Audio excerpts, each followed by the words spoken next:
მოგესალმებით. სტუდიარე თავის მორიგ ტელედისკუსიას გთავაზობთ. დღევანდელი თემა საქართველოში განვითარებულ კონფლიქტებს ეხება. უფრო სწორედ კონფლიქტის მხარეებს შორის მშვიდობის მშენებლობასა და ნდობის აღდგენას. აგერ უკვე 20 წელია, რაც მესამე სექტორის წარმომადგენლები ქართული, აფხაზური და ოსური მხრიდან სამოქალაქო დიალოგში არიან ჩართული. სამშვიდობო პროექტები მეტწილად უცხოური ინსტიტუტების მიერ არის მხარდაჭერილი. ასეთი აქტივობები საშუალებას იძლევა დაპირისპირებული მხარეების წარმომადგენლებმა გაიცნონ ერთმანეთი, დაძლიონ გაუცხოება და საერთო ინტერესებიდან გამომდინარე რაიმე სასარგებლო საქმე გააკეთონ. უმჯობესია გადაცემაში ამ აქტივობებზე თავად ასეთი პროექტების ორგანიზატორებსა და ბენეფიციარებს ვთხოვოთ მოგვითხრონ. დღევანდელი ტელედისკუსია მხარდაჭერილია ევროკავშირისა და გაეროს განვითარების პროგრამის მიერ. ამ პროგრამას კობერ მიქვია. დღეს ჩვენთან სტუმრად არიან ნინო გოგოლაშვილი, სამოქალაქო მოსმენების კავკასიური ცენტრის აღმასრულებელი დირექტორი, თემურ არბოლიშვილი, სამოქალაქო ფორუმის ხელმძღვანელი, ნათია მონტგომერი, ფუთ ტივის ხელმძღვანელი. აუდიტორიაში იმყოფებიან ამ პროექტების მონაწილე ახალგაზრდები, ასევე სტუდენტები კონფლიქტების მართვის ინსტიტუტიდან. ჩვენი სტუდიის ჟურნალისტი ნინო გელაშვილი კი ამ გადაცემის პირველ ბლოკში გაგვაცნობს ნოემბრისთვის აფხაზურ და ოსურ ახალ ამბებს. მოგვიანებით კი ნინო აფხაზური და ოსური პრესის მიმოხილვას შემოგთავაზებს. აბა გთხოვ ნინო, მე კი დავიკავებ სტუმრებთან ადგილს.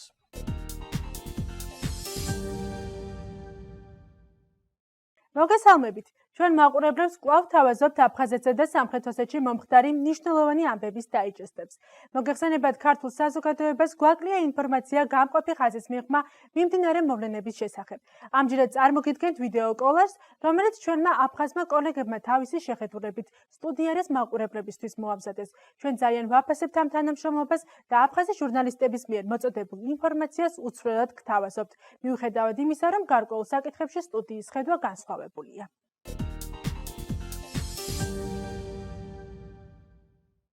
17 ოქტომბერს 17 ოქტომბერს დილის 7 საათზე აფხაზეთის სახელმწიფო ტელევიზიის ტერიტორიაზე მოხდა აფეთქება. აფეთქების ადგილზე მამაკაცის სხეული აღმოაჩინეს. გამოძიებამ გარდაცვლილის ვინაობა დაადგინა, ხოლო დამნაშავე რუსეთის ფედერაციის მოქალაქე სერგეი ტარასენკოა. ამ ფაქტის შესახებ სოხუმის პროკურატურამ აღძრა სისხლის სამართლის საქმე ტერორიზმის მუხლით. 35-40 წლის მამაკაცი ტელევიზიის ტერიტორიაზე აფეთქდა.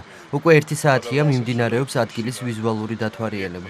სპეციალისტებისთვის ნათელია, რომ იგი იყო ტერორისტი, რომელსაც თან ასაფეთქებელი მოწყობილობა ჰქონდა. იგი მარტო არ მოქმედებდა. Сейчас специалисты проводят, видно, что он был не один. დადგინდა, რომ ამ აფეთქებლის საშუალებით ტარასენკო აფხაზეთის დეპუტატის განა კვარჩიას სიცოცხლეზე ხელყოფას ცდილობდა. 2 ოქტომბერს წერაგში თანამონაწილეობის ეჭვის საფუძველზე ადგურ კურსანტია დააკავეს, როცა იგი საქართველოს აფხაზეთის საზღვრის უკანონო გადაკვეთას ცდილობდა. ამჟამად ის პატიმრობაში იმყოფება. გალის რაიონში განსაკუთრებული ეკონომიკური ზონა იქმნება. ამის თაობაზე 18 ოქტომბერს განაცხადა რაიონის ხელმძღვანელის ფუნქციების შემსრულებელმა თემურ ნადარაიამ. ასეთი ზონა პირველად იქმნება აფხაზეთში. განსაკუთრებული ეკონომიკური ზონების შესახებ პარლამენტმა კანონი 2015 წლის ოქტომბერში მიიღო. პროექტი კერძო კაპიტალის მოზიდვას და ეროვნული ეკონომიკის გაზრდას ემსახურება. ნადარაის სიტყვებით ზონისათვის 7000 ჰექტარამდე მიწაა გამოყოფილი გალის რაიონის ქვედა ზონაში. ეს პროგრამა სერიოზული ბიძგი იქნება რაიონის სოციალურ-ეკონომიკური მდგომარეობის და ქვეყნის განვითარებისათვის. ეს მეგაპროექტია, აღნიშნა ნადარაიამ.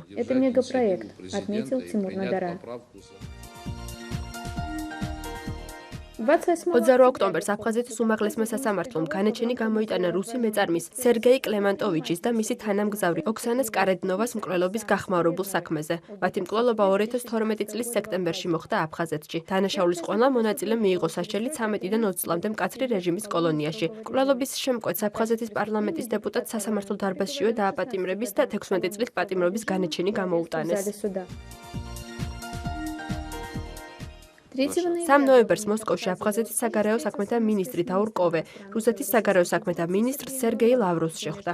მინისტრებმა ერთმანეთს გაუზიარეს შეხედულებები ორმხრივი ურთიერთობებისა და აფხაზეთის საერთაშორისო პოზიციების გაძლიერების შესახებ. У нас очень прочная договорная ჩვენ ძალიან მყარი ურთიერთთანამშრომლობის შეთანხმებები გვაქვს. 90-ზე მეტი დოკუმენტი უკვე მოქმედებს, რაც კიდევ ერთხელ მიუთითებს ჩვენი ურთიერთობების სიმყარეზე. მიმდინარეობს დამატებითი მოლაპარაკებები სტრატეგიული პარტნიორობის სფეროში. ასევე ვმუშაობთ კიდევ 30 დოკუმენტზე.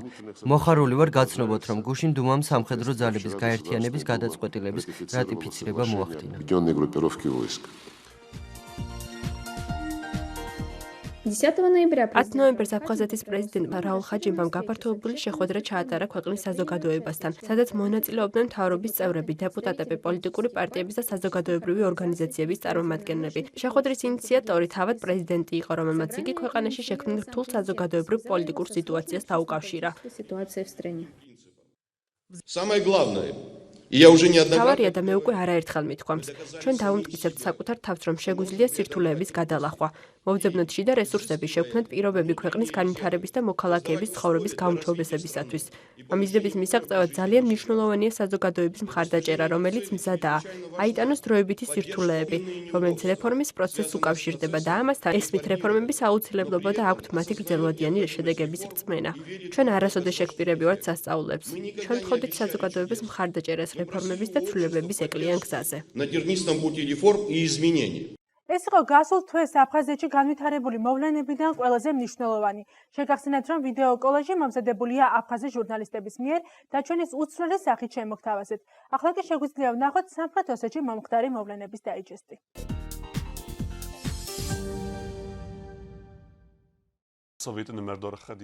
უსაფრთხოების საბჭოს მრჩევლებს შორის მოლაპარაკების ფარგლებში სამხრეთ ოსეთში სამუშაო ვიზიტით რუსეთის ფედერაციის დელეგაცია ჩავიდა, რომელსაც რაშიდ ნურგალიევი ხელმძღვანელობდა.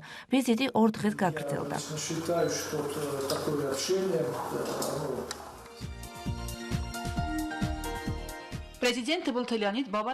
სამხრეთ ოსეთის დე-ფაქტო რესპუბლიკის პრეზიდენტმა ლეონიდ თიბილოვმა კოსტა ხეთაგუროვის სახელობის სახელმწიფო დრამატურგიული თეატრის მშენებლობა მოინახულა. ასევე გაიცნო თეატრის წინ მდებარე მოედანზე ახალი შადრევნის მშენებლობის პროცესს. მშენებლობაზე აღინიშნა, რომ ნოემბრის ბოლოს შესაძლებელი იქნება შადრევნის საცდელ რეჟიმში გაშვება.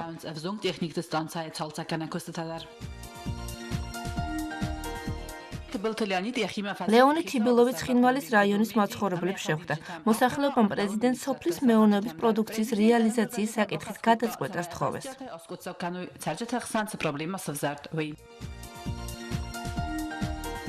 სამხრეთ ოსეთის მთავრობის თავმჯდომარე დომენტი კულუმბეგოვმა მთავრობის ხდომაზე სახელმწიფოს მხრიდან სოფლის მეურნეობის მხარდაჭერაზე ისაუბრა.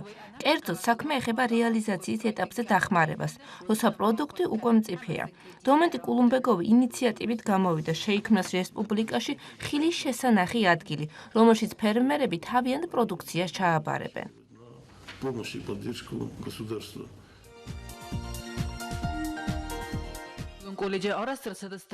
ცხინვალის მრავალპროფილიანი კოლეჯი აღიჭრვა ახალი პროფესიული ინფრასტრუქტურით. განათლების სამინისტროს მოწვევით რესპუბლიკური კოლეჯი მოინახულეს ჩრდილოეთ ოსეთის სპეციალისტებმა. გაეცნენ პირობებს, რომლებიც შექმნილია სპეციალისტების მოსამზადებლად.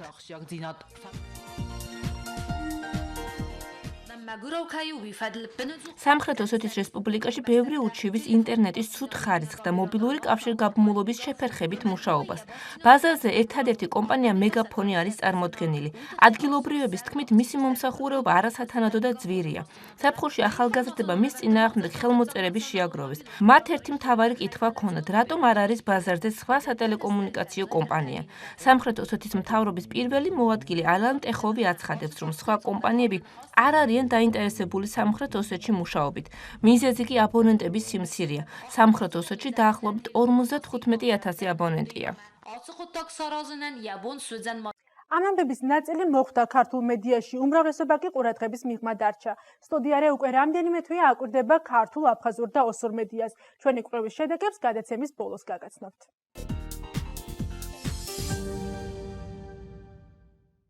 მაშასე კიდევ ერთხელ მოგესალმებით, მეგობრებო. დიდი მადლობა სტუდიაში მომბრძანებისთვის და იმედი მაქვს, რომ ეს საინტერესო იქნება თქვენი მონათხრობი ჩვენი მაყურებლისთვის. პირველად ნინო გოგოლაშვილთან გადავდივარ კითხვით. ნინო, თუ შეიძლება მოკლედ გითხარი, რა ქვია შენს პროექტს და რა მიზანი აქვს მას? მადლობა მამუკა იმისათვის რომ მოგვიწვია სტუდიაში. ეხლა ჩვენს პროექტს რაც შეეხება, ჩვენ ვატარებთ შეხვედრებს, სადაც მონაწილეობენ ქართველი, აფხაზი და ოსი ჟურნალისტები და სამოქალაქო სექტორის წარმომადგენლები. პროექტს ქვია სამოქალაქო მოსმენები თბილისის სოხუმი ცხინვალი. ესეთი სახელწოდება აქვს. პროექტის მთავარი მიზანია ნდობის აღდგენა და აქვე მინდა მადლობა გადაუხადო გაეროს განვითარების ფონდს ესეთი საინტერესო ინიციატივისთვის.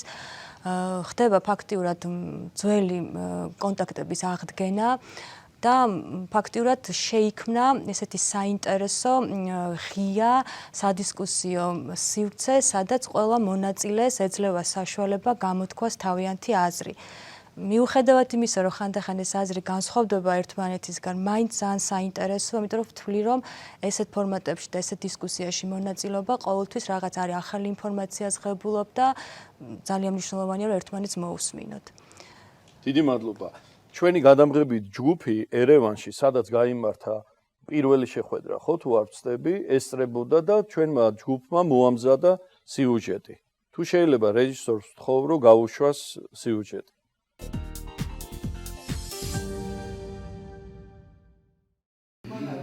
ქართველი, ოსი და აფხაზი კოლეგები საკუთარ საზოგადოებებში მედიაში არსებული პრობლემების გასაზიარებლად შეიკრიბნენ. სამუშაო ადგილი ნეიტრალური ტერიტორია. მეზობელი სახელმწიფოს დედაქალაქი ერევანია. სამუშაო ენა კი რუსული. ერთდღიანი შეხვედრის ორგანიზატორია არასამთავრობო ორგანიზაცია სამოქალაქო მოსმენების კავკასიური ცენტრი. საუბრის თემაა სიძულვილის ენა მედიაში. ამ საკითხთან დაკავშირებით აფხაზ, ოს და ქართველ მომხსენებლებს ანგარიშების მოსამზადებლად ერთი თვე ჰქონდათ. საკუთარ მიგნებებს დღეს ისინი კოლეგებს უზიარებენ. როგორც აღმოჩნდა, ქართველების მიმართ ოსურ მედიაში სიძულვილის ენა თითქმის არ არის. კვლევის ავტორის თქმით, ქართულ-ოსური ურთიერთობები არ არის ისეთი ინტენსიური, რომ სიძულვილის ენა გაჩნდეს. ეს გამომდინარეობს ემოციური მდგომარეობიდან და მოგონებებიდან. მინიმუმ 8 წელია, რაც გადავიტანეთ აგრესია. ჭრილობები და წყენა ამოძრავებს იმას, ვინც წერს. იქნება ის პუბლიცისტი, რესპონდენტი, ის იქნება მკვეთრი ხისტი თუ დამამცირებელი თავის გამონათქვამებში მტრის მიმართ. ეს უფრო ინერციით მოდის. ქართველების მიმართ გამოვლენილი სიძულვილის ენა ომის შემდეგ შემცირდა აფხაზეთშიც. ფართო საზოგადოებიდან განხილვებმა ვიწრო წრეში გადაინაცვლეს. აფხაზმა მომხსენებელმა საუბრის დიდი ნაწილი აფხაზური მედიის ხარისხს დაუთმო. მისი შეფასებით 10-15 წლის წინ ჟურნალისტები უფრო სიღრმისეულ მასალებს ამზადებდნენ ვიდრე დღეს. ამის მიზეზი ის არის, რომ მედია ცდილობს ინფორმაცია ოპერატიულად, ხშირად გადამოწმების გარეშეც კი გააშუქოს. ყოველკვირეული გაზეთები საინფორმაციო საიტებმა ჩაანაცვლეს, რამაც გარკვეულ რეგიონებში ინფორმაციის ვაკუუმი შექმნა. ქართველმა მომხსენებელმა კოლეგებს გააცნო როგორც აფხაზებთან და ოსებთან, ასევე ქვეყნის შიგნით მცხოვრები უმცირესობების მიმართ გამოვლენილი სიძულვილის ენის მაგალითები. სიძულვილის ენასა და ქსენოფობიას მივყავართ საზოგადოების დაყოფამდე ჩვენ და ისინი. და ამ კონტექსტში პრინციპში ისინი ხდებიან ძალადობის ლეგიტიმური ობიექტები. ანუ მათ მიმართ ძალადობა შეიძლება გავამრავლოთ, ხომ? და ასეთ საზოგადოებაში რა თქმა უნდა მშვიდობისა და განვითარების შანსი ვფიქრობ მცირეა. Можно оправдывать, да, и в таких обществах, конечно, шанс мира и развития, думаю, что мало. სხვადასხვა პროფესიის ოსი, აფხაზი და ქართველი კოლეგების შეხვედრების საერთაშორისო ორგანიზაციების მხარდაჭერით ნეიტრალურ ტერიტორიებზე ხშირად ეწყობა. ხშირ შემთხვევაში ასეთი ადგილი ერევანია. თავად მონაწილეები ამბობენ, რომ ასეთ დროს ყველაზე მნიშვნელოვანი კონტაქტების დამყარება და კავშირების ქონაა. ჩემთვის ეს და შეიძლება წინა შეხვედრებით საინტერესოა იმით, რომ მე ასე ვთქვათ ვხედავ, რომ ერთი წრის ხალხი ვართ, რომლებიც დიდი ხანია ერთმანეთს ვხვდებით და კარგად ვიცნობთ ერთმანეთს. წლების განმავლობაში ხალხი გაიზარდა, დაბრძენდა. თავისთავად ჩვენი ძველი შეხვედრების კონფლიქტური პოტენციალი მინიმუმამდე. არა იმიტომ, რომ ვთქვათ ჩვენ შევრიგდით ან დავმეგობრდით, არამედ უბრალოდ იმიტომ, რომ ჩვენ უფრო ღრმად გვესმის ეს საკითხები, უფრო ღრმად გვესმის ეს პრობლემები. ეს შეხვედრა იმითაა კარგი, რომ ის წინასწარ არ წარმოადგენს ისეთ რაღაცას, რაც შეცვლის სამყაროს. ეს არის მოსმენა. ჩვენ ვუსმენთ და ვსაუბრობთ. აქ არ მიმდინარეობს რაიმე ისეთი გლობალური პროცესები, რომლებსაც ჩვენ ვგეგმავთ, ან მშვიდობის მშენებლობას, ან პრობლემების გადაჭრას, ისეც როგორიცაა ქართულ-აფხაზური ან ქართულ-ოსური. მაგრამ ჩვენ ვუსმენთ ერთმანეთს, ვსაუბრობთ და ამ საუბარში სერიოზულ საკითხებამდე მივდივართ. И в этом разговоре доходим до очень серьезных тем. 22 ოქტომბერს ერევანში შეხვედრა ევროკავშირისა და გაეროს განვითარების პროგრამის ერთობლივი ინიციატივა პროგრამა კობერმის ფინანსური მხარდაჭერით ჩატარდა.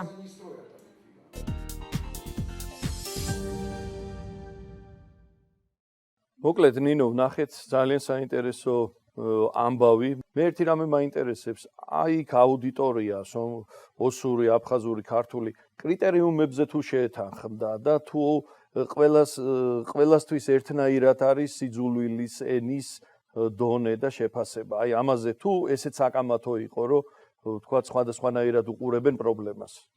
ხო, იცი როგორ იყო მამუკა, რომ იქ მონაწილეები, ვინც ყავდა ჩვენ მოწვეული 12 მონაწილე იყო სულ ხო ჯამში.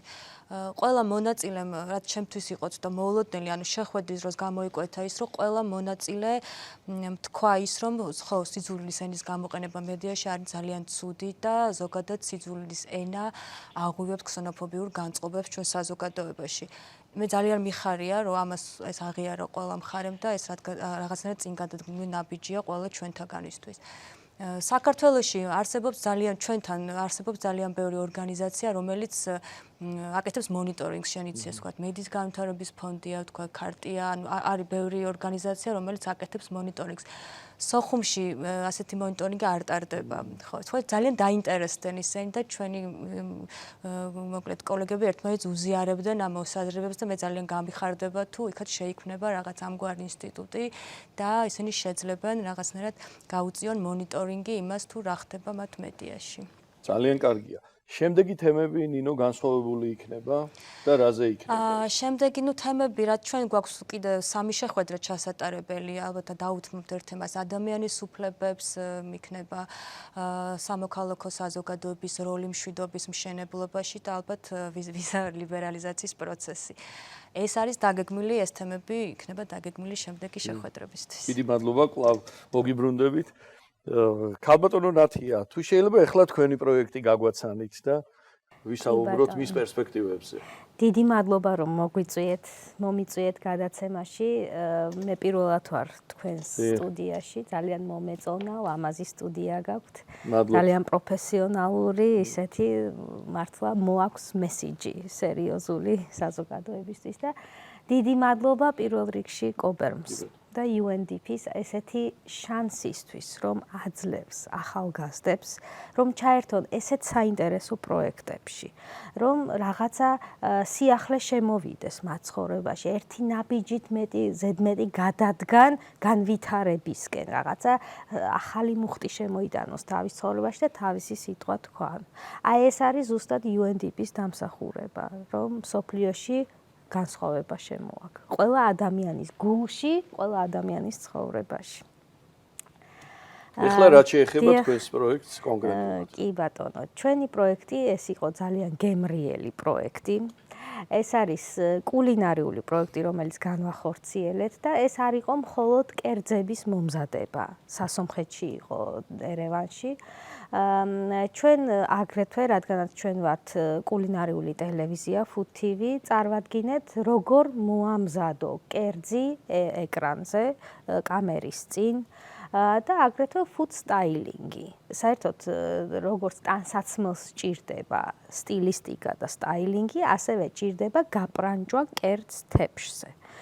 არის სხვადასხვა სტილი ამ გაპრანჭვისა, არის ძალიან კონსერვატორული, არის მოლეკულური, არის country და ასე შემდეგ. და ჩვენი მონაწილეები ირჩევდნენ რომელი უნდათ და აი ასე. იყო აგრეთვე კოქტეილების წარდგენაც, თუ როგორ მოამზადო და აი ეს იყო ძირითადად კულინარიული არტი და აგრეთვე bread baking, პურის ცხობა, არტიზანული პურის ცხობა. ეს არ არის ქართული პური, ეს არის ის პური, რომელსაც ხელით ეხები, მაგალითად ისეთ ცხება მანქანის გარეშე. მაგალითად პარიზული პურები, იტალიური პურები, ფოკაჩია, ჩელბატა და ასე შემდეგ.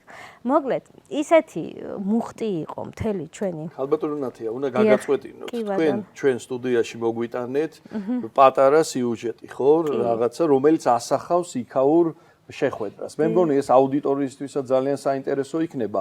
მე ვთხოვ რომ ჩაგვირთონ ახლა ეს სიუჟეტი და თქვენ თუ შეიძლება კომენტარი გავუკეთეთ. და შემდეგ გავაგრძელოთ საუბარი.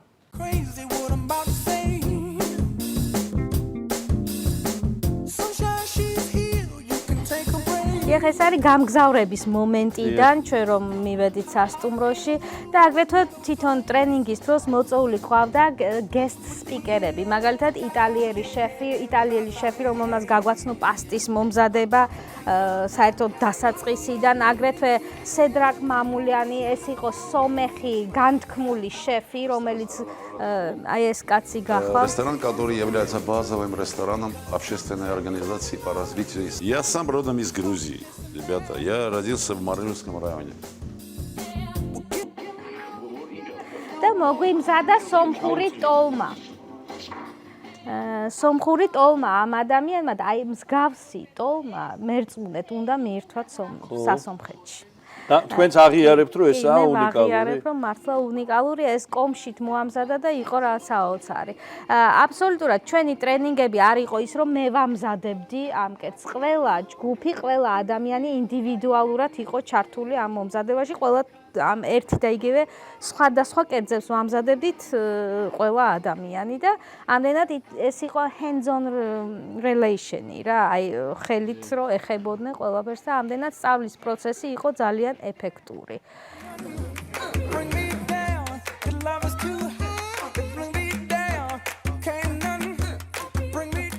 და აგრეთვე იყო შოკოლადი, ხა ყველას მე არასდროს წარმომედგინა თუ შეიძლება შოკოლადის სახში მომზადება, მაგრამ ეს ძალიან მარტივი პროცესია, ნამცხვარზე უფრო მარტივი პროცესია და ამდენად შოკოლადით წარმოვადგინეთ თუ როგორ მოამზადონ ამ ადამიანებმა. მე ბოლოს იყო დაჯილდოვება, სიგელები და რა ვიცი, ეს იყო ძალიან ერთიანი მუხტი, ყველა ძალიან კმაყოფილებ წავიდა.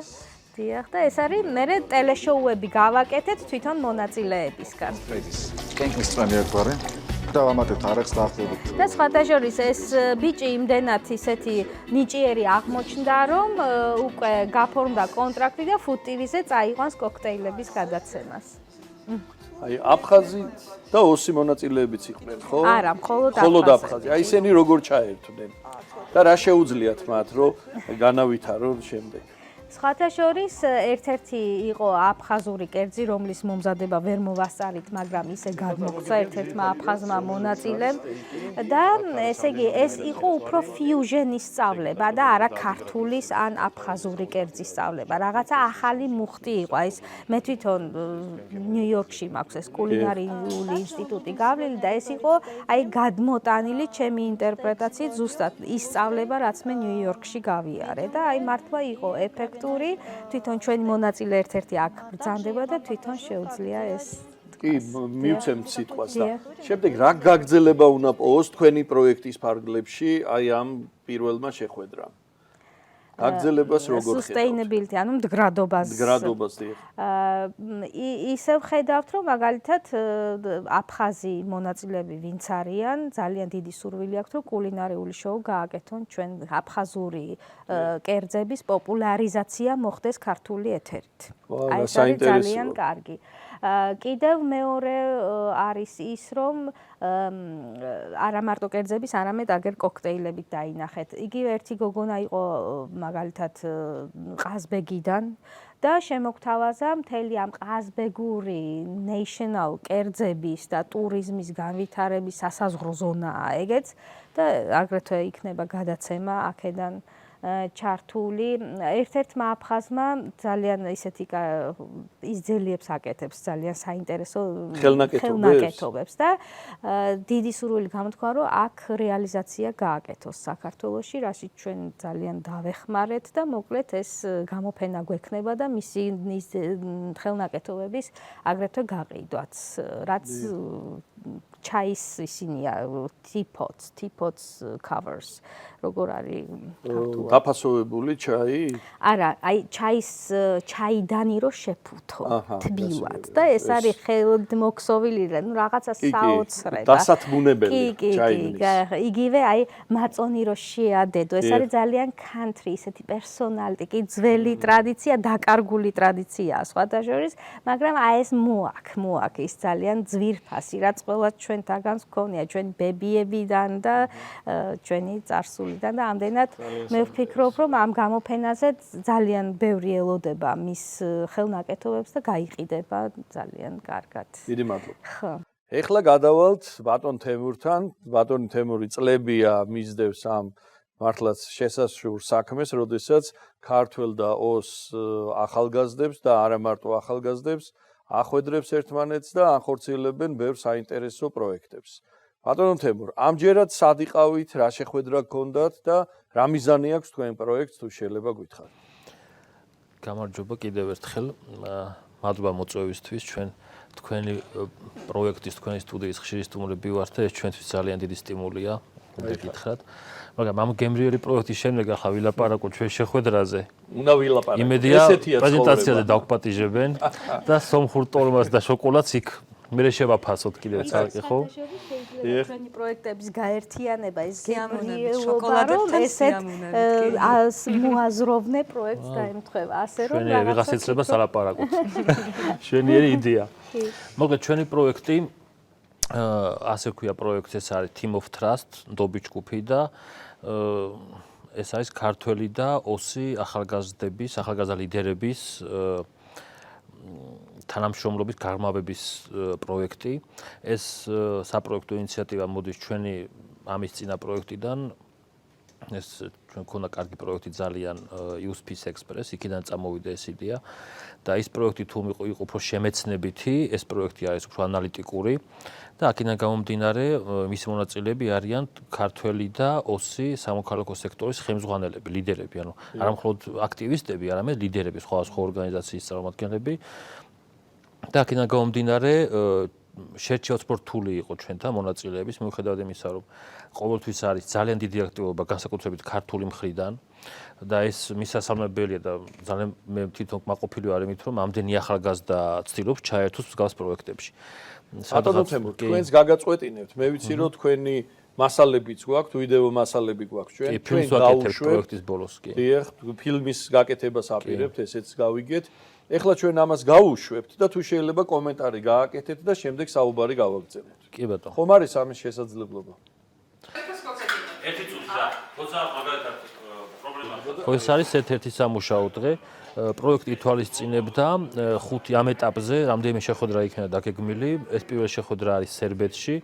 და რატომ სერბეთში თუ დაგაინტერესებთ შემდეგ გეტყვით და აქ იყო დაგეგმილი 5 მონაწილის შეხვედრა. შემდეგ გაგვიზრდება შეხვედრები იგივე ადამიანების მონაწილეობით უკვე პოლონეთში, სადაც გაევლიან სასწავლო პროგრამას ვარშავის უნივერსიტეტში, საკმაოდ ჩაღრმავებულ პროგრამას. და ბოლოს დამთავრდება შეხვედრების ციკლი, ასე ვთქვათ, სომხეთში, სადაც იქნება თანასწორგანმანათლებელთა ბანაკი და იქ უკვე დაემატება კიდევ 5 მონაწილე თითოეული მხრიდან, გამოვაკვე 10 მონაწილე. და პროექტის ბოლოს ვაპირებთ ფილმის გაკეთებას, როგორც გითხარით და რაზე იქნება ეს ფილმი? ეს ფილმი იქნება სწორედ ამ ქართულსური ნდობისთვის არესურსები არსებობს და მონაწილეების შეფასებები იქნება. გარდა ამისა გამოვცემთ guidelines, ასეთი სათაურში ურჩიეთ მიუღებლობიდან ნდობამდე, რომელიც ითვალისწინებს თითოეული მონაწილის განვლილ გზას, როდესაც პირველ შეხვედრაზე წავიდა და იყო ძალიან დაძაბული და არანაირი ურთიერთობის პერსპექტივას ვერ ხედავდა მაგალითად ქართველთან და ოსთან.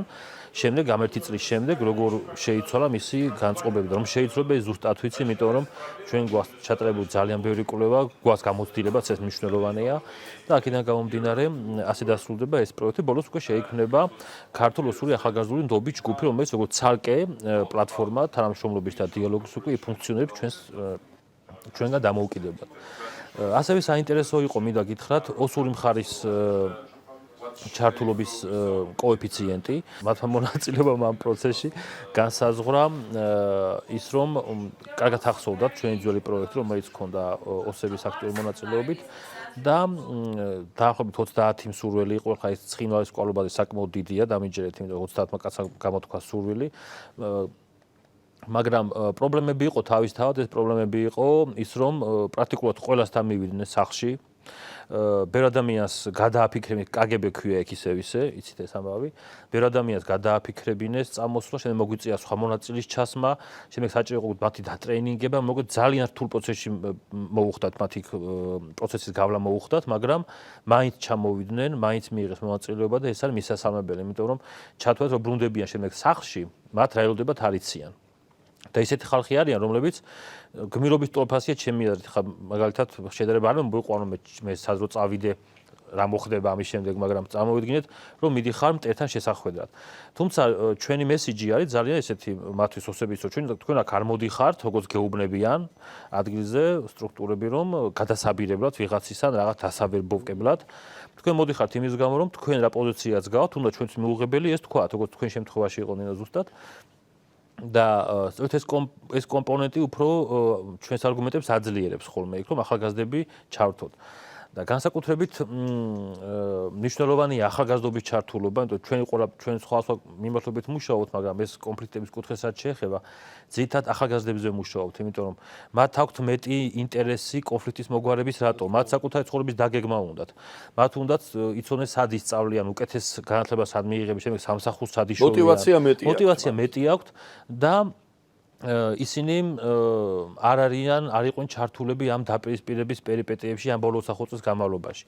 ჩვენ შემდეგ შეგვიძლია მოგაწოდოთ ძალიან საინტერესო მასალა ჩამოგვიტანეს ჩვენმა ოსმა კოლეგებმა ცხინვალიდან, ეს არის ბოლო პერიოდში ჩატარებული კვლევები. ეს არის განწყობების კვლევა ახალგაზრდების და მოზარდების. ეს ერთი მხრივ არის ძალიან ცუდი ინფორმაცია იმ კვლევებში, მონაცემები, როგორი სიძულვილი არსებობს. სიძულვილის ამ სიტყვას არ ვიხმარ, როგორი მიუღებლობა არსებობს ქართველებისადმი, მაგრამ ამასთანავე კიდევ არის მონაცემები, რამდენად უიმედოთ არიან თვითონ ეს ადამიანები. ამ შემთხვევაში ეს ამ ორი კომპონენტის დაკავშირება არის ძალიან საინტერესო ჩვენთვის, რომ ჩვენ გავანეიტრალოთ ეს მიუღებლობა მათთვის მომავლის დანახვის კუთხით და მიმართულებით. აქედან გამომდინარე, სამუშაო ძალიან ბევრი გვაქვს. დიდი მადლობა ბატონო თემურ, კიდევ მოვბრუნდებით. ეხლა მინდა მივმართო ახალგაზრდებს, სწორედ ამ პროექტების მონაწილე ახალგაზრდებს და აი როგორც ბატონმა თემურმა თქვა, ისინი მოდიან რთული გარემოდან, იმ გარემოში, იმ საზოგადოებაში მაინც და მაინც არ მიესალმებიან, ხო? ჩვენთან ქართველებთან შეხვედრას და ისინი მაინც ახერხებენ იმას, რომ წამოვიდნენ ამ შეხვედრებზე და ჩაერთონ საინტერესო პროექტებში. მე მაინტერესებს აი თქვენსა და აფხაზ ოს ახალგაზრდებს შორის თუ შედგა მეგობრული საქმიანი ურთიერთობა, აი ამაზე რა სიტყვით? პირველი კითხვა ეს იყოს. მოგესალმებით. ნამდვილად მოადგინეთ თქვენი თავი აპატი. გიორგი ტუმასიანი, წარმოადგენს მშვიდობის ფონდს და ამავდროულად სამოქალაქო ფორუმის ამ საინტერესო და ძალიან ნაყოფიერი ინიციატივის Team of Trust-ის მონაწილე გახლავართ. რა თქმა უნდა ჩამოყალიბდა ძალიან საინტერესო ურთიერთობები. პირველ ეტაპზე პირველი შეხვედრების დროს გარკვეული დაძაბულობა იგრძნობოდა იმ ხრივ, რომ ერთმანეთს ნაკლებად ვიცნობდით. მაგრამ როგორც კი ჩვენ შორის ურთიერთობები გაირკვა, ანუ რეალურად ასე ვთქვათ, ჩვენ დავმეგობრდით, ძალიან ბევრი საინტერესო და ერთობლივი სფერო გამოიკვეთა, სადაც მიმზავსებული შეხედულებები გვაქვს. ასევე არ უნდა დაგვაუწყდეს ის ფაქტორი, რომ ტრადიციებით და ადათ-წესებით ჩვენი საზოგადოება ძალიან გაანან ერთმანეთს. შესაბამისად, ჩვენ შევძველით გარკვეული ასე ვთქვათ, აი სერბეთში, სადაც უცხო გარემოა ჩვენთვის მაინც ამ კავკასიური ერთობის ხაზგასმა და ამის მეშვეობით ნამდვილად ისეთი ურთიერთობები დავაფუძნოთ, რომელიც ყველანაირ კონფლიქტზე ზემდგომია იმ ხრივ, რომ ჩვენ შეგვიძლია ბევრ საკითხზე მშვიდად ვიმსჯელოთ და თუნდაც თუ არ ვეთანხმებით ერთმანეთს, ვიპოვოთ ის გადაკვეთის ასე ვთქვათ წერტილები, რომლის მეშვეობითაც შეგვიძლია მაინც თანამშრომლობა და ერთობლივად ასე ვთქვათ ამ საკითხების განხილვა. ბატონო გიორგი, ეს არის მოლოდინია რა. ჯერ თქვენ ამის შემოწმება მაინც და მაინც არ შეგიძლიათ, ხო? რამდენად მდგრადია თქვენი მომავალი ურთიერთობა? მე შემიძლია გითხრათ, რომ ჩვენი ურთიერთობა იმ ხრივ არის უკვე მდგრადი, რომ გამოიკვეთა მათი მხრიდან ძალიან დადებითი ასე ვთქვათ პოზიტიური შეხედულება, პოზიტიური მიმართულება ჩვენს ჯგუფისადმი და თუნდაც დღეს, როდესაც უკვე საკმაოდ რამდენიმე კვირა გავიდა ასე ვთქვათ სერბეთში ჩვენი ვიზიტიდან და კიდევ რამდენიმე თვე გვაშორებს შემდგომი ვიზიტი შორის, ჩვენ დღესაც გვაქვს მუდმივი კონტაქტი სხვადასხვა სფეროს მიმართულებით. მე შემიძლია გავიხსენო ერთ-ერთი მაგალითი, რომელიც ამ დღეებში ვითარდება სწორედ არის ასეთი საინტერესო ორგანიზაცია Peace Direct-ი, რომელიც აწარმოებს networks, ანუ ასე ვთქვათ, საერთაშორისო ქსელს Insight on Conflict, რომლის წარმოადგენელი საქართველოში არის თორნიკე ზურაბაშვილი და მისი ინიციატივით მოხდა ამ ჩვენი ასე ვთქვათ ინიციატივების შორის პოზიციების დაფიქსირება, ანუ შემოგთავაზეს, რომ ორივე მხარის მონაწილეობით შედგეს ასე ვთქვათ ბლოგი ან შეფასება ამ ვიზიტის. და პოზიტიური ის არის, რომ მე ჯერ კონტაქტი ჩვენ მხარესთან არ მქონია, იმიტომ რომ ვიცი რომ დარწმუნებითაც პრობლემა არ გვექნება, მაგრამ პირველ რიგში ვეცადე რომ ოსებისგან გამეგო, რამდენად თანახმა იქნებიან ამ საკითხზე, კითხვებისთვის ეპასუხათ და ეს ითარგმნება ინგლისურ ენაზე და იქნება ხელმისაწვდომი მთელი ასე ვთქვათ მსოფლიოსთვის.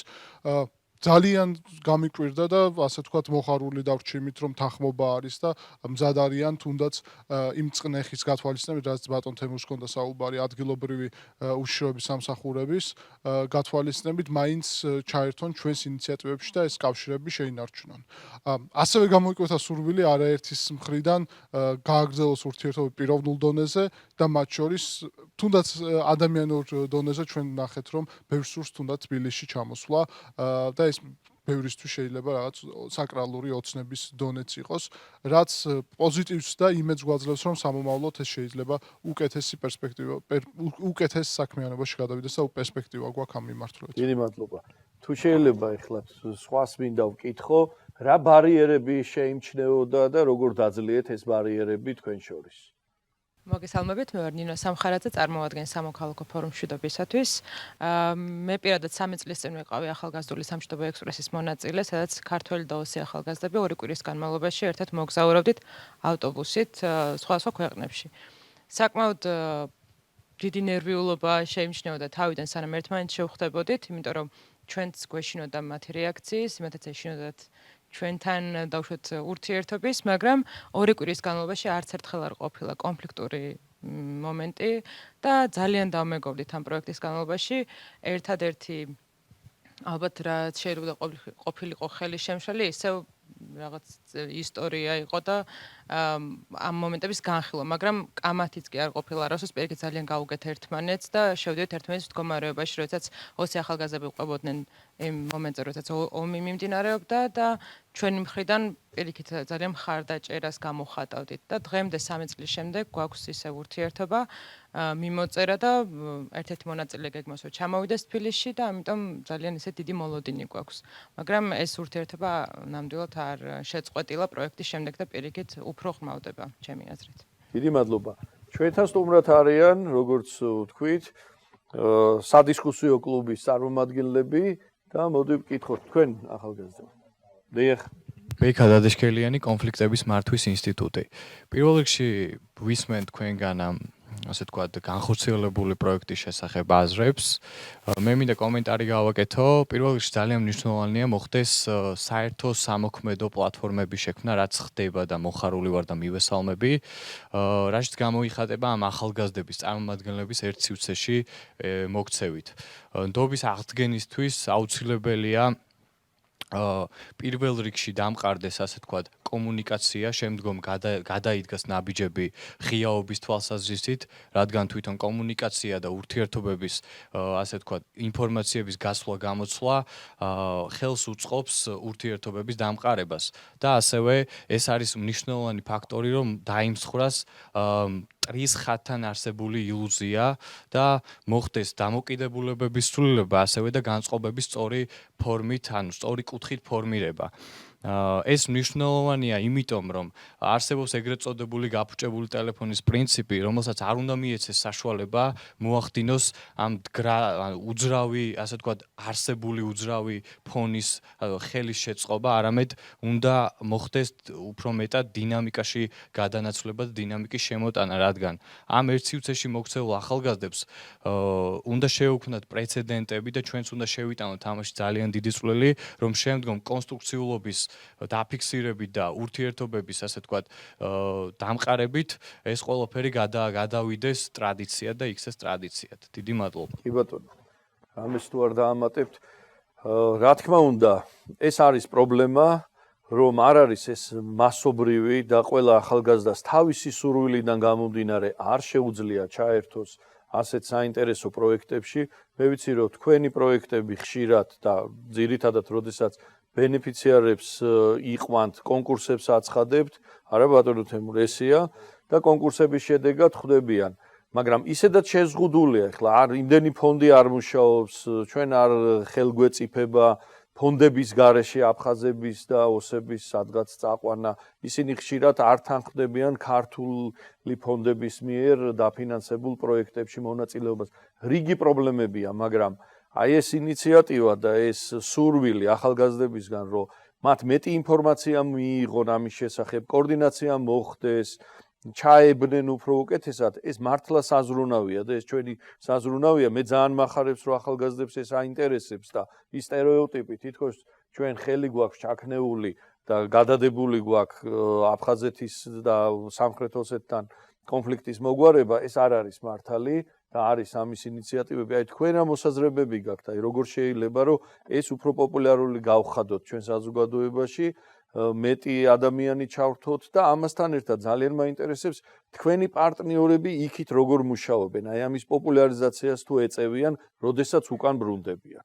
ვინ უპასუხებს პირველი? თქვენ. კი, გეტყვით. პოპულარიზაცია თემის მეტნაკლებად საჭირო, უფრო ინფორმირებულობის კუთხით. თქვენ ახსენეთ ეს ჩართულობის კოეფიციენტი ახალგაზრდობის და ინტერესის და სხვადასხვა კვლევები გამოდის ხოლმე, ხო? ცხადდება, რომ მაგალითად მე-3, მე-4 ადგილზე ტერიტორიული მთლიანობა და ასე შემდეგ.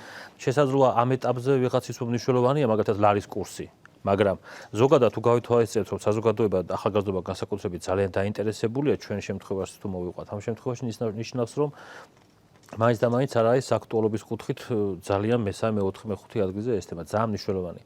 რაც შეეხება პოპულარიზაციას, ჩვენ გვაქვს ამის გამოცდილება, რომ ჩვენ გვქონდა და გვაქვს სხვადასხვა უნივერსიტეტებში შეხვედრები სტუდენტებთან და იქ სხვადასხვა თემების შემოგვაქვს სადისკუსიოდ, რომ ბევრი ადამიანი ჩაერთოს ამ დისკუსიის პროცესში და ახალი ინფორმაცია მიიღოს. როცა არის ინფორმირებული, თავისთავად მისი ჩართობის კოეფიციენტი უფრო მაღალია. მეორე მხრივ ჩვენ ახლა დავიწყეთ სულ რამდენიმე თვის წინ ჟურნალის გამოცემა, ჟურნალს ქვია The Forum, რომელიც ასევე უკეთებს პოპულარიზაციას ამ თემას, რეგიონულ კონფლიქტებს, მათი მოგვარების გზებს, უცხოეთის ქვეყნების გამოცდილებას ამ კუთხით. საინტერესო ექსპერტები წერენ ამ ჩვენ ჟურნალში სტატიებს და ეს ჟურნალი რიგდება უფასოდ. ესეც მეორე კუთხით. ხა შეუძლებელია თავისთავად, როგორც თქვენ ახსენეთ, ფინანსები ძალიან ცოტაა, ფონდები არის ძალიან ერთეული ფონდებია დარჩენილი საქართველოში, ვინც ამ კუთხით მუშაობს და ჩვენ გვიწევს ძირითადად ევროპაში ფონდების მოძიება, რომ იქიდან დაფინანსებული რესურსებით მოახერხოთ ეს პროექტების განხორციელება და აქტივობების. აქედან გამომდინარე, იმის საშუალება არ არის, უფრო ფართო მასშტაბით გავახორციელოთ ბილბორდებზე, ვთქვათ, ჩაერთეთ ჩვენ აქციაში მაგალითად, ხო, ან სატელევიზიო რეკლამები გავაკეთოთ, თუნდაც სოციალური. ამის რესურსები არაა, მაგრამ თითოეულ სტუდენტთან მუშაობა უნივერსიტეტებში ეს არის ძალიან კარგი. რაც შეეხება და მნიშვნელოვანი და ეფექტურიც არის მეტნაკლებად და აი შედეგი სახეზეა. რაც შეეხება ოსურ მხარეს, აქ ცოტა პრობლემაა ამ კუთხით. მე მახსოვს, როდესაც ჩვენ გავაკეთეთ Youth Peace Express-ის შესახებ დოკუმენტური ფილმი და გავაგზავნეთ ცხინვალში, რაღაცა იმახსენდებოდა ეს ძველი ომის დროინდელი ფილმები, რომ არის რაღაც უყურე ქართულად გამახსენდა მიწისქვეშეთში რომ უყურებდნენ ხოლმე კატაკომბებში, ასე ჩუმჩუმად აჩვენებდნენ ამ ფილმს. 10 კაცი შეიკრიბებოდა 5 კაცი 7 ადამიანი და ასე აკეთებდნენ და 100 არის ახლაც. თუმცა მინდა გითხრათ, რომ ჩვენ მონაწილეებს ვაგროვებდით ახლა. ჩვენი კოორდინატორი Civil Forum Ossetia, ასეთი ორგანიზაცია არსებობს ცხინვალში, ანუ ჩვენ გვაქვს ქართული და ოსური ნაწილი ვართ, ასე ვთქვათ. თავისუფლად ამ ინფორმაციებს, ფლაიერებს არიგებდა ქალაქის ცენტრში. ხა სიუჟეტში ვნახეთ, პრეზიდენტი მივიდა სანახავთ როგორ შენდება ცხინვალში თეატრი და შადრევანი, ხო? არა და ფარულად ეხადოს ფანჯიდან იქვე ჩანს. მის რა საჭირო იყო, მაგრამ მაინც მივიდა და ეს წოთა იმ აქ შადრევანთან იდგა ჩვენი კოორდინატორი და ხელმძღვანელი ოსური მხარი და კარიგებდა ფლაიერებს და ერთმა მოვწერა თემო დგას და ფლაიერებს არიგებს ქალაქის ცენტრში ხალხს აგროვებს. ისე რომ მეტნაკლებად ყველა ფორმას ხმარობთ, ის გაკეთებაც შეიძლება. მინდა გითხრათ, რომ თავიდან საპროექტს ამ დავიწყებდით ადგილობრივ ადმინისტრაციად ჩავაყენეთ საქმის კურსში, იქ ვიცე-პრემიერი შეხვდნენ ჩვენები და დაიყოლიეს რომ შეგვიშალოთ ხელი, მაგრამ მაინც შეგვიშალის რაღაც ეტაპზე. ამიტომ ასე ფართო რეკლამირება ჩაერთეთ ამ თემაში ცხინვალში არის შეუძლებელი. აი ასეთ საშუალებით, პატარ-პატარა ფლაიერების დარიგებით ხანდახან ზოგან, ფილმების ჩვენებით, რაღაც დისკუსიებით, ან ჩაიზე მოდი დავსხდეთ ჩაის დასალევად და ვისაუბროთ ამ თემაზე, ასეთ რესურსები ჩვენ გვაქვს და მაგას ვაკეთებთ. სხვა გამოსავალი არ არის, სულ ცხოვრობს არა 55, არამედ 25000 ადამიანი. აქედან გამომდინარე, ესე პატარა საზოგადოებაში, ესე პატარა აქტივობები არის საკმარისი. დიდი მადლობა. ინო, რა იცი შენ, აი აფხაზეთში როგორ არის ეს მდგომარეობა, პარტნიორების მოძიება, ჩართვა, რამდენად ძნელია?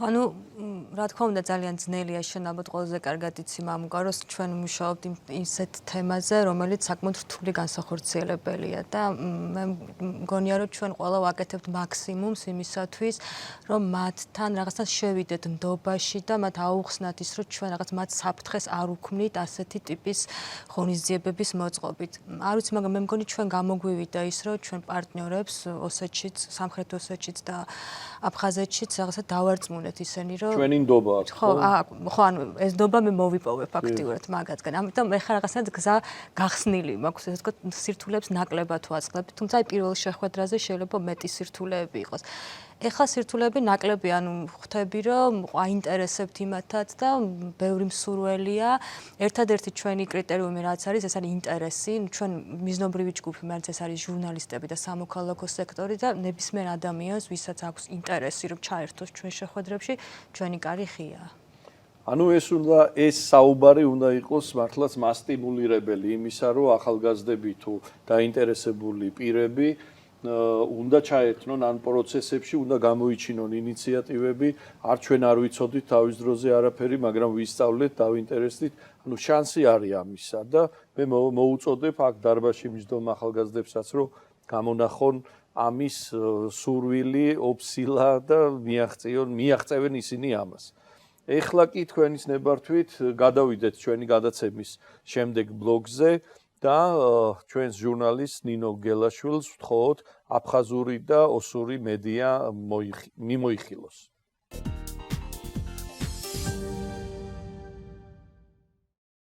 სტუდიაში აგრძელებს ყველაზე პოპულარული ქართული, აფხაზური და ოსური მედიის კვლევას. ჩვენთვის საინტერესოა როგორ შუქდება აფხაზეთსა და სამხრეთ ოსეთში მიმდინარე ამბები ქართულ მედიაში და პირიქით. გასული თვეების მსგავსად ქართული ტელევიზიები არც ამჯერად დაინტერესებულან მსგავსი თემატიკით. გამონაკლისია რამდენიმე სიუჟეტი, რომელიც მიეძღვნა გამყოფ ხაზთან ადამიანის დაკავებას და საერთაშორისო შეხვედრებზე ოფიციალური პირების განცხადებები, სადაც გამოხატულია საქართველოს ტერიტორიული მთლიანობისადმი მხარდაჭერა. ასევე გაშუქდა თანამდებობის პირების მიერ აფხაზური ენის დღესთან დაკავშირებით გავრცელებული მილოცვები. როგორც აღმოჩნდა, აფხაზეთთან და სამხრეთ ოსეთთან დაკავშირებულ საკითხებს ყველაზე აქტიურად საინფორმაციო სააგენტო New Post-ში აქვეყნებს. მათ შორის არის არაერთი მასალა, რომელიც სოხუმსა და ცხინვალში მიმდინარე მოვლენებს აღწერს. სულელური ომი ჩვენ გასაყოფი არაფერი გვაქვს. ამ სათაურით აქვეყნებს New Post-ში ერთ-ერთ ვიდეოს. ვიდეოში აფხაზეთში მაცხოვრებელი საქართველოს სათხეგრძელოს სვამს. ვიდეო ინტერნეტში აქტიურად გავრცელდა.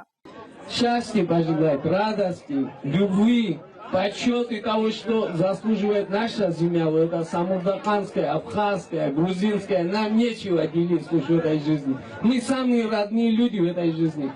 ქართულ მედიაში ოქტომბერ-ნოემბერში აფხაზებისა და ოსების მიმართ არ იყო გამოყენებული სიძულვილის ენა, თუმცა კვლავ პრობლემად რჩება ტერმინები.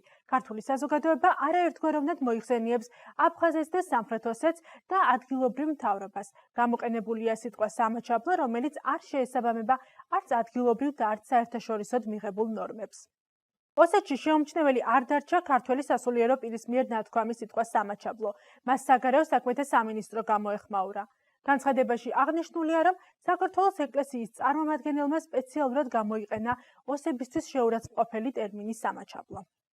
აქვე გეტყვით, რომ ოსური და აფხაზური მედიის ანალიზს გვაწვდიან ჩვენი კოლეგები ცხინვალიდან და სოხუმიდან.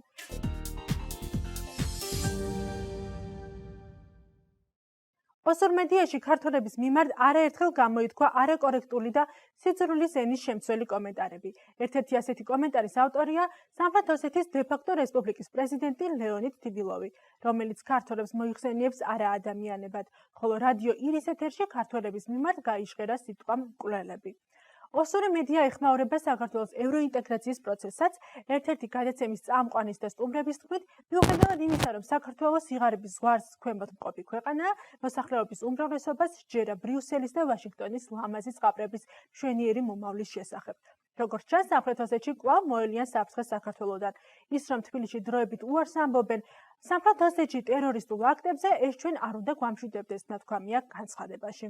აფხაზურ მედიაში სიძულვილის ენის მაგალითები არ გვხვდება, თუმცა გასული თვეების მსგავსად საქართველოს უარყოფით კონტექსტში მოხსენიება გრძელდება. როგორც წესი, განცხადებების ავტორი აფხაზეთის საგარეო საქმეთა სამინისტროა. ერთ-ერთ განცხადებაში ის გამოეხმაურა კვირიკაშვილის და ბაიდენის სატელეფონო საუბარს, სადაც ბაიდენმა საქართველოს ტერიტორიულ მთლიანობას დაუჭირა მხარი. ეს კი მიუღებელია აფხაზური მხარისთვის. სოხუმში ასევე გამოეხმაურდნენ ქართული დელეგაციის ვიზიტს თურქეთში და აღნიშნეს, რომ ქართველი პოლიტიკოსები დასავლური სამყაროსგან აფხაზების იზოლაციას ახდენენ. დღეისთვის სულ ეს იყო. მომდევნო თვეს ჩვენ კვლავ შემოგთავაზებთ ქართული, ოსური და აფხაზური მედიის მიმოხილვას. ჩვენი მედია მონიტორინგის შედეგების სრულად გაცნობა შეგიძლიათ ჩვენს საიტზე. მე მომავალ შეხვედრამდე გემშვიდობებით, ნახვამდის.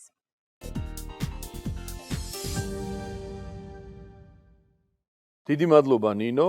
ახლა კი გადაცემის დასრულებამდე ჩვენ გვაქვს ერთი საინტერესო ჩანართი, ასე ვთქვათ. ეს არის ვიქტორინა, მე მინდა თქვენ ახალგაზრდებო მოგმართოთ კითხვით და ვინც გამოიცნობს ამ კითხვაზე სწორ პასუხს ვიც იტყვის, მინდა შემდეგ გადავცე აფხაზურ-ქართული აუდიო დღიურები. ეს არის ძალიან კარგი ნამუშევარი, ძალიან საინტერესო. ესეც დაგეხმარებათ თქვენ მომავალში კარგად წარმოიდგინოთ და გაეცნოთ აფხაზურ ნარატივს, ანუ მათ ხედვას, როგორც წარსულზე, ისე მომავალზე. აბა კითხვა ახლა. დაასახელეთ აფხაზური სამეფოს დედაქალაქი. აბა ვინ არის მზად? ქუთაისი. კარგია. თქვენც ამის თქმა გინდოდათ? გოლახტილად. არა. კარგით, მაშინ მითხარით ახლა შევამოწმოთ კიდევ ერთი კითხვით, ვინ იყო პირველი მეფე აფხაზეთის სამეფოს? ეს ხო უფრო ძნელია. აი იმის, როდესაც ქუთაისში დაიდეს ვინა. ლეონ მეორე. კი ბატონო, თქვენ, ბატონო გიორგი, ნამდვილად დაიმსახურეთ ეს საჩუქარი და აღიარება. ილოცავთ. მეგობრებო, ამით მინდა დავამთავრო ჩვენი დისკუსია. ძალიან დიდი მადლობა მობრძანებისთვის. კვლავ დაგიძახებთ თქვენს საინტერესო პროექტებს, კვლავ გავაშუქებთ, ასე რომ მომავალ შეხვედრამდე. დიდი მადლობა.